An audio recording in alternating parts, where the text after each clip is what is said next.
Bismillahirrahmanirrahim. Assalamu alaikum wa rahmatullahi wa barakatuh. Welcome to Sparkling Knowledge Channel. The story of Lady Asyia, the wife of Pharaoh. Asyia, the wife of Pharaoh, was no ordinary woman. Her strength and her status will forever remain unsurpassed.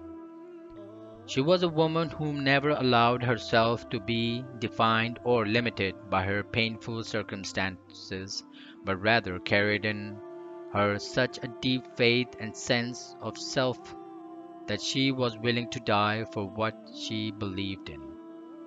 It was for this reason that Prophet Muhammad, peace be upon him, mentioned her as one of the greatest women of all time. One day Prophet Muhammad said, "Many men reached perfection, but none among the women who reached perfection except Mary, the daughter of Imran, and Asyia, Pharaoh's wife. And the superiority of Aisha to other women is like the superiority of thyroid to other kinds of food." Asia's story begins in Egypt, where she lived with her husband, Pharaoh, known as the greatest tyrant of all time. After being told by a fortune teller that he would be overtaken by a man from the children of Israel, Pharaoh ordered all male babies to be executed. The noble Quran describes the heroic life of the children of Israel as follows.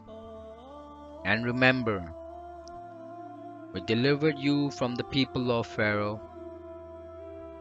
They set you hard tasks and punishments, slaughtered your sons and let your women live. Therein was tremendous trial from your Lord."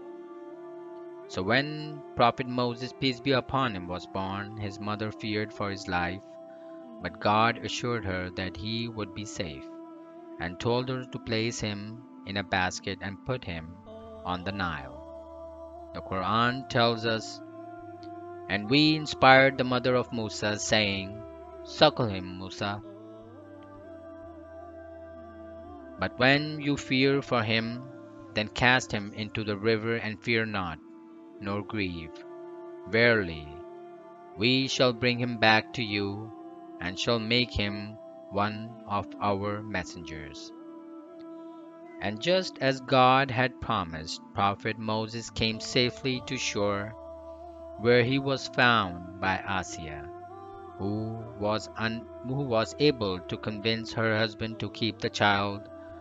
God says in the Quran what means, "Then the household of Pharaoh picked him up, that he might become for them an enemy and a cause of grief.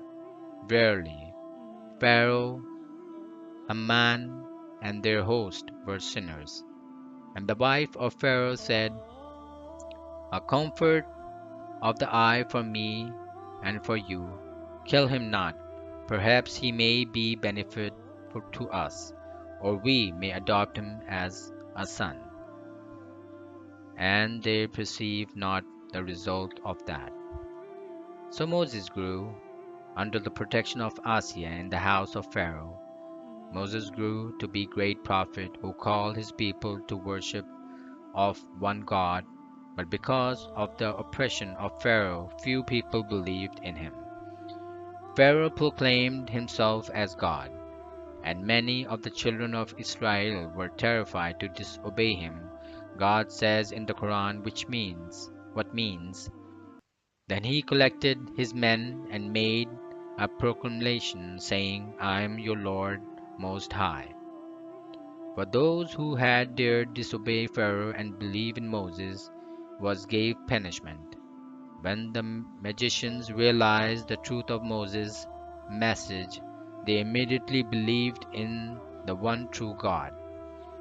To them Pharaoh said, "Believe ye in him before I give you permission. Surely this must be your leader, who has taught you magic. Be sure I will cut off your hands and feet on opposite sides, I will have you crucified on trunks of palm trees, so shall you know for certain which of us can give the more severe and more lasting punishment.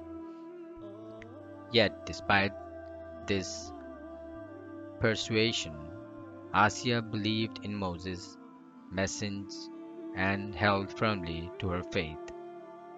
That faith was so strong she was willing to die for it. When Pharaoh found out that she believed, he tortured her severely. Her belief in God was so strong it made her an everlasting symbol. God set forth an example for those who believe. The wife of Pharaoh who said, "My Lord, build for me with thee a house in heaven, and save me from the Pharaoh and his doings, and save me from an unjust people." Asyia was a queen. She was the wife of the one of the most powerful men to walk the earth. She lived a life of unparalleled wealth and luxury, and yet she knew that her true home was in paradise. She had no attachment to this life. Asyia was not defined by the wickedness of the man she married. Her mind and her soul remained independent from her husband, and her heart was not a slave to his beliefs. She refused to submit to the tyranny of her husband, but chose instead to devote her soul and her life to God. And in the story of Asyia is an everlasting example of a woman who chose the hereafter over all of the glitter of this world, and whose love for God and the home with Him inspired her to take the greatest tyrant of all time and give her life in the progress.